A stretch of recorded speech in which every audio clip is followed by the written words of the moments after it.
माननीय अध्यक्ष महोदय, आपल्या सर्वांकरताच कालचा दिवस हा अतिशय ऐतिहासिक अशा प्रकारचा दिवस आहे। कारण आयसीसी चॅम्पियन्स ट्रॉफीमध्ये पुन्हा एकदा भारताने आपलं वर्चस्व सिद्ध करत ही ट्रॉफी जिंकलेली आहे। ही आपल्या सर्वांकरता अतिशय अभिमानाची बाब आहे। तर म्हणजे या निमित्ताने कर्णधार रोहित शर्मा असतील किंवा संघाचे प्रशिक्षक गौतम गंभीर असतील यांचं आपण सगळे या ठिकाणी मनापासून अभिनंदन करूया। कॅप्टन रोहित शर्मा यांच्या नेतृत्वामध्ये या टीमने प्रचंड मेहनत केली आणि शेवटच्या सामन्यामध्ये जी कॅप्टन्स इनिंग रोहित शर्मा खेळले आणि ज्या प्रकारे त्यांनी आपली नेहमीची स्टाईल बदलून मध्ये वेगाने मध्येच संथ अशा प्रकारे पिचवर टिकून 76 धावा त्या ठिकाणी काढल्या आणि या 76 धावाच खऱ्या अर्थानं या सामन्याच्या निर्णायक धावा होत्या आणि म्हणून खरं तर त्यांचं मी मनापासून अभिनंदन करतो। हा विजय म्हणजे असंख्य भारतीय क्रिकेट प्रेमींना एक अविस्मरणीय अशा प्रकारची भेट आपल्या संघाने दिली आहे। या संपूर्ण टुर्नामेंटमध्ये भारतीय संघामध्ये जे एक सांघिक भावना आपल्याला पाहायला मिळाली, जे टीम स्पिरिट पाहायला मिळालं, ते देखील अतिशय वाखाणण्यासारखं असं आहे।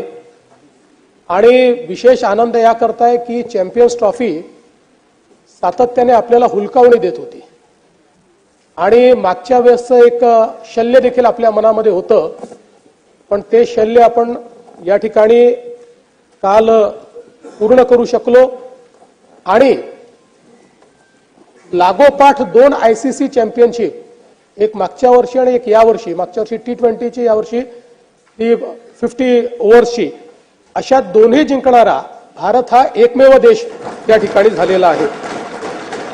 खरं म्हणजे या चॅम्पियन्स ट्रॉफीच्या सुरुवातीच्या काळामध्ये अनेक टीकाकार हे त्या ठिकाणी रोहित शर्मा, विराट कोहली यांच्याबद्दल बोलत होते, ते फॉर्म मध्ये आहेत नाही आहेत अशा प्रकारची चर्चा त्या ठिकाणी होत होती।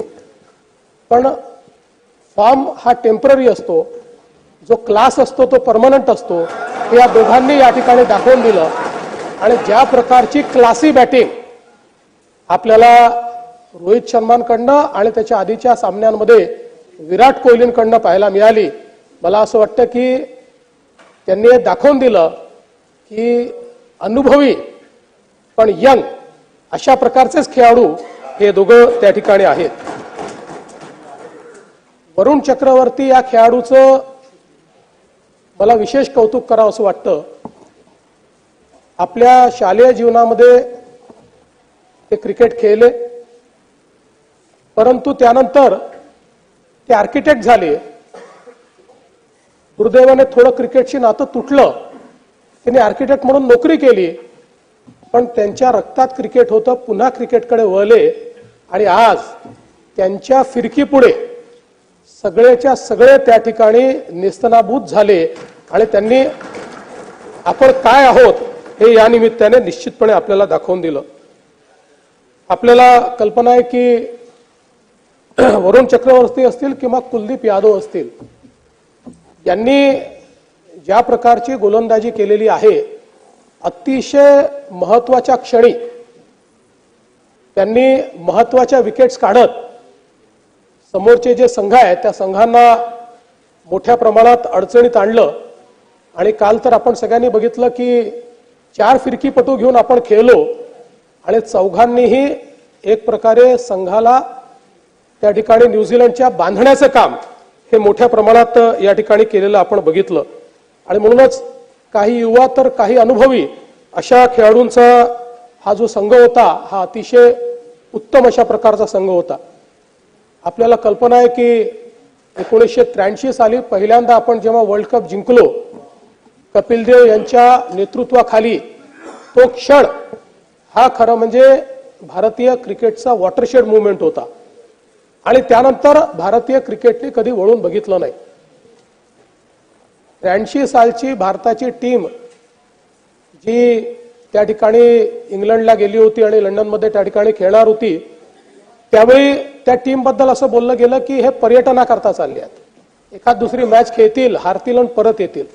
पण त्या टीमने जो काही विजय त्या ठिकाणी मिळवला आणि मग त्यानंतर 2002 साली आपल्याला श्रीलंकेसोबत संयुक्त विजय मिळाला, त्यानंतर हा आज विजय आपल्याला चॅम्पियन्स ट्रॉफीचा थेट या ठिकाणी मिळतो आहे. दरम्यानच्या काळामध्ये 2007 मध्ये आपण T20 वर्ल्ड कप जिंकलो, 2011 मध्ये एक दिवसीय विश्वचषक आपल्या नावावर केला, 13 मध्ये चॅम्पियन्स ट्रॉफी आपण जिंकलो आणि अर्थातच मागच्या वर्षी 2024 साली T20 आपण अतिशय चांगल्या प्रकारे त्या ठिकाणी जिंकलो. त्यामुळे चॅम्पियन्स ट्रॉफीवर 3 वेळा नाव कोरणारा भारत आता एकमेव देश झालेला आहे. आपल्याला खरं म्हणजे ही जी काही आपली चॅम्पियन टीम आहे, या टीमचं निश्चितपणे स्वागत करायची इच्छा आहे की जसं जमेल तसं आपण त्या ठिकाणी स्वागत करू. पण आज क्रिकेटच्या जगतामध्ये भारत हा एक प्रकारे संपूर्ण विश्वाचं नेतृत्व करतो आहे आणि भारतीय टीम इतकी अभेद्य टीम आहे की काल आपल्यापैकी अनेकांनी ऐकलं असेल की जे फॉरेनचे एक्सपर्ट कॉमेंटेटर्स होते ते देखील म्हणत होते की आता भारताची अवस्था अशी आहे की भारताने ए टीम बनवली आणि बी टीम बनवली तर कदाचित याच 2 टीम फायनलमध्ये येतील, अशा प्रकारे भारत आज क्रिकेटमध्ये या ठिकाणी खेळतो आहे. आणि म्हणूनच मी आज या सभागृहाच्या अनुमतीने एक ठराव या ठिकाणी अभिनंदनाचा मागतो आहे.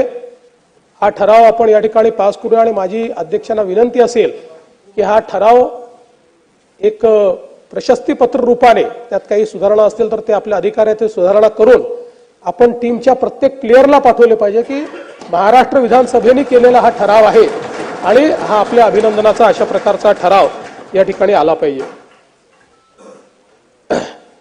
पाकिस्तान व दुबई येथे पार पडलेल्या ICC चॅम्पियन्स करंडक 2025 या स्पर्धेत भारतीय क्रिकेट संघाने अजिंक्यपद पटकावले आहे.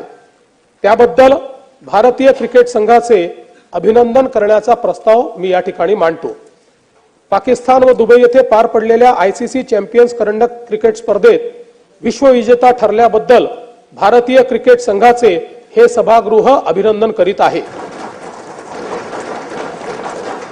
9व्या ICC चॅम्पियन्स करंडक स्पर्धेत कॅप्टन रोहित शर्मा यांच्या नेतृत्वाखाली भारतीय क्रिकेट संघाने दैदिप्यमान यश संपादन करून स्पर्धेचे अजिंक्यपद पटकावले आहे. हे आपणा सर्वांकरता अत्यंत अभिमानास्पद अशा प्रकारची बाब आहे. ICC चॅम्पियन्स करंडक क्रिकेट स्पर्धेतील भारताने मिळवलेले हे 3रे अजिंक्यपद असून असे करणारा भारत हा एकमेव देश आहे. ही देखील अतिशय आनंदाची गोष्ट आहे. तब्बल 12 वर्षाच्या प्रतीक्षेनंतर काल दिनांक 9 मार्च 2025 रोजी या करंडकाला गवसणी घालण्याची कामगिरी भारतीय संघाने केली. कोट्यावधी भारतीयांच्या मनातली इच्छा पूर्ण करून विजयाचे धुलीवंदन साजरे केले. संघाचे प्रशिक्षक गौतम गंभीर यांचे बरोबरच कर्णधार रोहित शर्मा, विराट कोहली, शुभमन गिल, श्रेयस अय्यर, अक्षर पटेल, KL राहुल, रवींद्र जडेजा, हार्दिक पंड्या, मोहम्मद शमी, कुलदीप यादव, वरुण चक्रवर्ती आदी भारतीय संघातील सर्वच खेळाडूंनी केलेल्या दिमागदार कामगिरीचे भरभरून कौतुक करावे असा हा अत्यंत सुखद आणि स्फूर्तिदायक क्षण आहे. या स्पर्धेत भारतीय संघाने एकही सामना न गमावता अजिंक्य राहण्याचा पराक्रम केला आहे. T20 विश्वचषक स्पर्धेचे विश्वविजेतेपद प्राप्त केल्यानंतर केवळ 8 महिन्यांच्या अंतराने सलग दुसरी आंतरराष्ट्रीय स्पर्धा जिंकण्याची किमया भारतीय क्रिकेट संघाने साधली आहे. देशाच्या क्रीडा क्षेत्रात नवे युग आल्याचे हे प्रतीक आहे. भारतीय संघातील सर्व क्रिकेटपटूंचे तसेच प्रशिक्षक, मार्गदर्शक, खेळाडूंचे कुटुंबीय, पाठीराखे व चाहते या सर्वांचे मी या सभागृहाच्या वतीने अभिनंदन करतो. त्यांनी भविष्यातही अशीच उज्ज्वल कामगिरी करावी अशी शुभेच्छा व्यक्त करतो. धन्यवाद.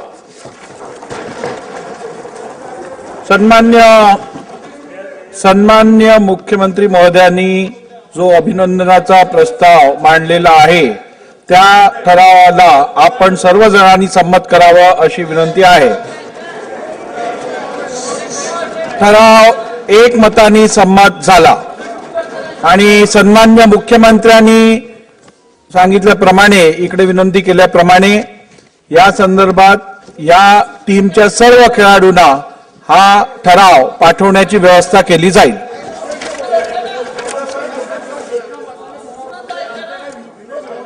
ते ऐकून तर घ्या ना. एक लक्षात घ्या, असं चालणार नाही.